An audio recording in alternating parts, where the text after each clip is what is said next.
As we look at coaching leadership, one of the key parts to that, the quality that we're going to spend a little time today, is looking at communication, which I think is one of the more vital parts of communicating. Not only sports, but also just in business and life, is being a good communicator. Just so you know, the coach, and again, this is at a college level, he's got lots of different folks that he needs to communicate with. Students, the alumni, the key is faculty, especially if you're high school, making sure the faculty are on board, supporting your program, communicating with the parents. Seems like coaches nowadays spend as much time communicating with mommy and daddy as they do with the actual player. What we're going to be looking at is the coach dealing with the team, the assistant coaches, players, the managers. And in particular, we're going to look at how the coach communicates with the players, because ultimately that's your clientele. The goals of communicating. You want to make sure that when you communicate with your players, that you're showing them that you care, you have compassion, you trust them, you're reinforcing your standards, your expectations. You want to make sure that they understand that stuff, and they realize that you care about them. That all goes a lot towards gaining their respect, as well as creating a lot of chemistry, but not only between you and the players, but between the players. They're all on board um, by you being a good, solid communicator. And again, this is just a different way to show that, different things that the coach needs to be able to communicate with his players or her players. Now, during the course of the year, you've got the off season, and there's some things the coach needs to communicate during the off season. You got the preseason, and then during preseason practices. You've got during the season, you've got the practices during the season as well as the games, and again at the end you have the postseason. Certain things the coach needs to communicate at the end of the season. Before the year, the off season, we're looking at the recruiting phase, and that's not only just for colleges, but you might have some prospective students coming to your high school and they want to learn a little bit more about your program. You need to be able to communicate efficiently and effectively what your expectations are, what your philosophy is, what you're all about. You want to make sure that you communicate with your players what you expect them to do during the off season. Dean Smith, one of his quotes was, during the season it was about the team, but during the off season it was about the individual. Individual came first. In other words, work on those individual skills so that you become stronger, so that you can help the team come season time. You want to make sure that your players are doing workouts. Be aware of NCAA rules or whatever your local league is, so that you're not violating that. Some leagues say you can't have contact or can't have coach-led practices during the off season.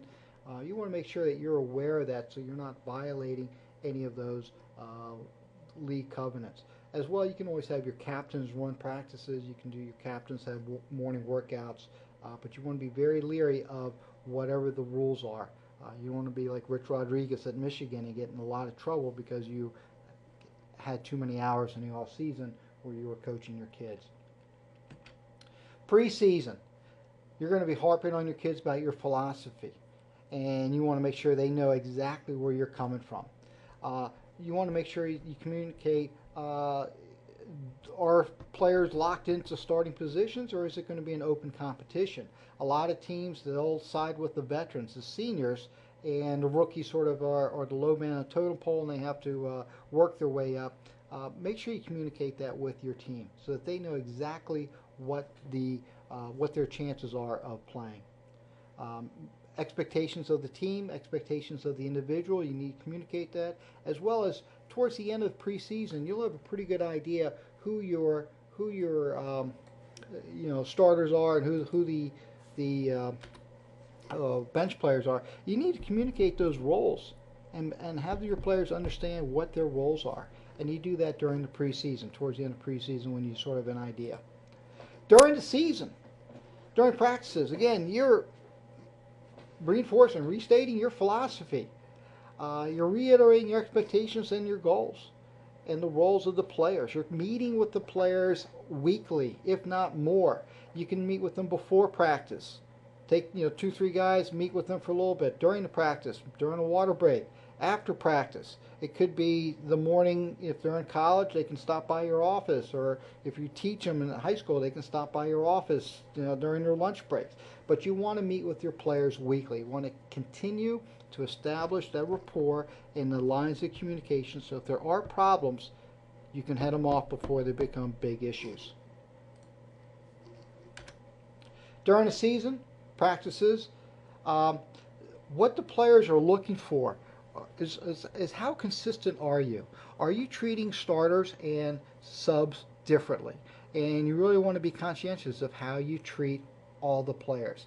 Here's a great opportunity to utilize your senior leaders, and hopefully during the season, off season, you're developing those senior captains or junior captains. But utilize those guys to also help communicate your expectations, philosophy with the team. During the season, games, communicating during the games, keep things simple. Keep things very narrow in the focus, something that they can, one or two things that they can remember. We have a tendency to overwhelm the players during games. They're already hopped up. They don't need us to confuse things and overwhelm them. So keep them simple.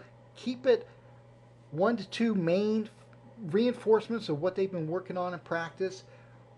Keep it positive. Keep it focused on your team, not so much about all the different things that your opponents are doing. Keep it on your team, what they do well. Keep reinforcing what they do well. And then the postseason. You want to go over the workouts, the expectations you have for them during the after the season, what your goals are for them next year. And this is also a critical part where it's evaluations. And I just have the word evaluation, and that's not only for the coach to evaluate the player and let the player know what you think they did, but it's also more and more teams are allowing players to evaluate the coach. And if you're going to do that, keep it anonymous and keep it, I think it shows the players that you care, that you want to become a better coach, that you value their opinion. And so more and more teams are doing that. So that's something you can also consider. All right, how to communicate. Okay, we've gone over the reasons and the whats of communicate, but how do you do it? Couple things to consider. If you're going to communicate, talk to a player or two, really work out ahead of time where you're going to meet that person. Is it going to be in the locker room? Is it your classroom, your office? Is it on the court? Is it in front of people? Is it one-on-one? Is it are they with a friend, or are they another player? But think about the location of where you're going to communicate. The timing. Is it before practice, after practice? Is it after you've run them to death, or it's after a tough loss, after they failed an exam? Okay, think about the timing as well, because that'll determine how effective your message is. The tone of your conversation.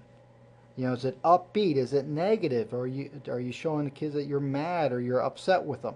Think about the tone of your meeting.